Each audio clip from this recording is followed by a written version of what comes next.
L'article 1124 du Code civil nouveau, issu de l'ordonnance du 10 février 2016, est situé dans une sous-section consacrée au pacte de préférence et à la promesse unilatérale de contrat, sous-section qui se rapporte à la question de la formation du contrat. Le Code civil nouveau consacre des dispositions aux avant-contrats et la spécificité de la promesse unilatérale de contracter, qui a eu les honneurs du législateur, à la différence de la promesse synallagmatique de contracter, que l'on aurait pu trouver dans le Code civil, mais que l'on n'y trouve pas, sans doute à raison de la difficulté de la distinguer d'une vente à terme, eh bien cette promesse unilatérale est dotée d'une définition dans l'alinéa 1er de l'article 1124.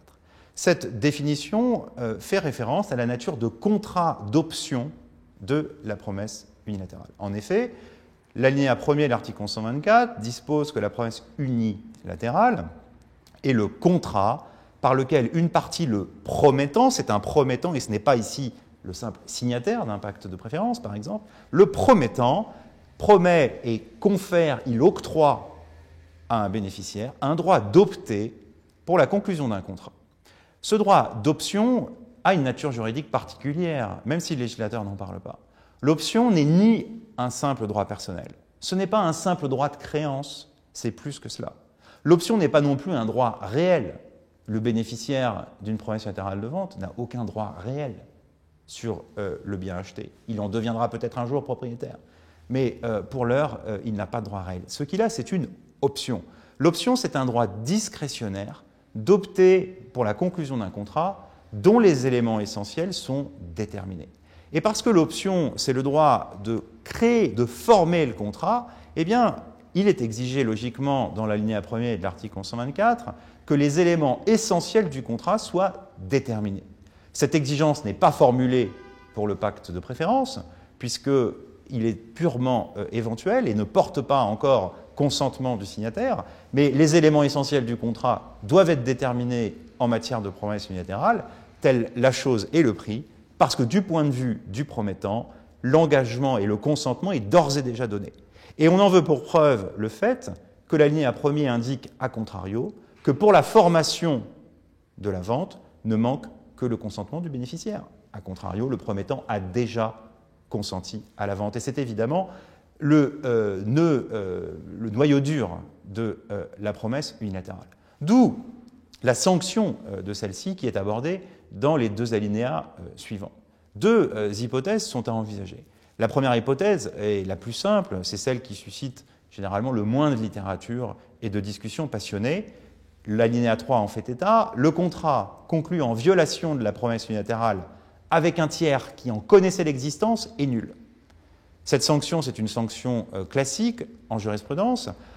Lorsque le promettant viole la promesse unilatérale en vendant non pas au bénéficiaire mais à un tiers, et que ce tiers était de mauvaise foi au sens qu'il connaissait l'existence de la promesse unilatérale, eh bien la sanction pourra être la nullité en sus de tout dommage-intérêt éventuel. On remarquera ici qu'il est indiqué que le tiers connaissait l'existence de la promesse. Il n'est pas indiqué qu'il connaissait l'intention, par exemple, du bénéficiaire de s'en prévaloir. La définition est un peu différente de celle que l'on rencontre à l'article 1123 à propos du pacte de préférence, qui est défini, lui, par deux éléments, connaissance du pacte et connaissance de l'intention du bénéficiaire de s'en prévaloir. Ici, il est juste question de la connaissance de l'existence de la promesse.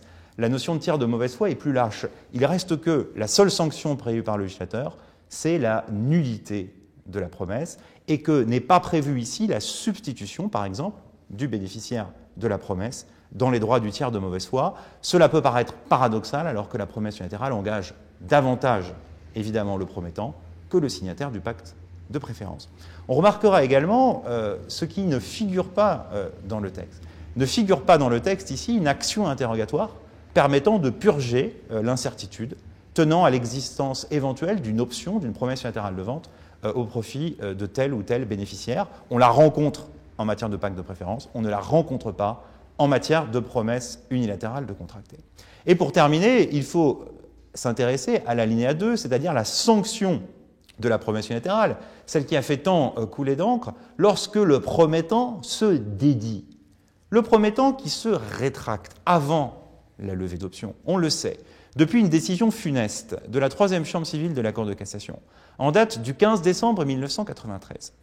Décision reprise à son compte, en dépit de 20 années, ou pratiquement 20 années, de débats doctrinal et de critiques de l'immense majorité de la doctrine, reprise par la Chambre commerciale et étendue à la sphère des droits sociaux le 13 septembre 2011. Eh bien, en vertu de cette jurisprudence funeste, consort Cruz, chacun la reconnaîtra, eh bien, le promettant peut rétracter sa promesse, empêcher la formation du contrat, si la rétractation de la promesse intervient antérieurement à la levée de l'option. Alors certes, si la rétractation de la promesse intervient postérieurement à la levée de l'option, c'est trop tard, la Cour de cassation l'avait déjà dit.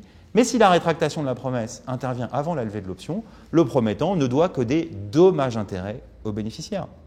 Cette solution était calamiteuse, puisque cette solution ignorait la nature même d'option conférée aux bénéficiaires. C'est le bénéficiaire qui décide du droit et de vie et de mort sur le contrat projeté, par exemple la vente. Le promettant a d'ores et déjà irrévocablement conclu, et la Cour de cassation, dans sa jurisprudence consort Cruz, exigeait en réalité que le consentement du promettant se renouvelle chaque jour, jusqu'au jour au moins de la levée de l'option.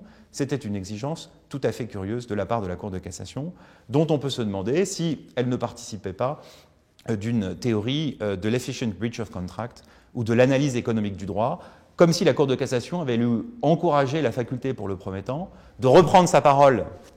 Supposons une vente pour 100, le promettant reprend sa parole, il indemnise à hauteur de 20 le bénéficiaire avec lequel il n'a pas pu contracter puisqu'il s'est rétracté, pour pouvoir par exemple revendre à un tiers à 130.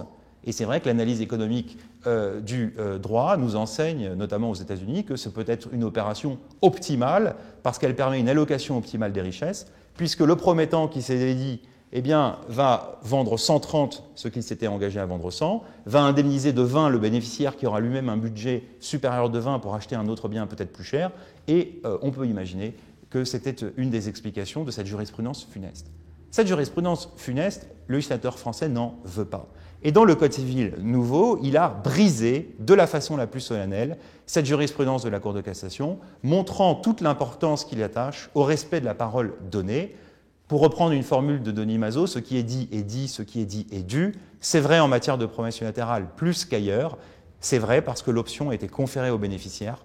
Le promettant a irrévocablement contracté et consenti à la vente, de sorte que l'alinéa 2 énonce aujourd'hui et désormais à juste titre que la révocation de la promesse pendant le temps laissé au bénéficiaire pour opter n'empêche plus la formation du contrat promis, et je crois que c'est une excellente chose.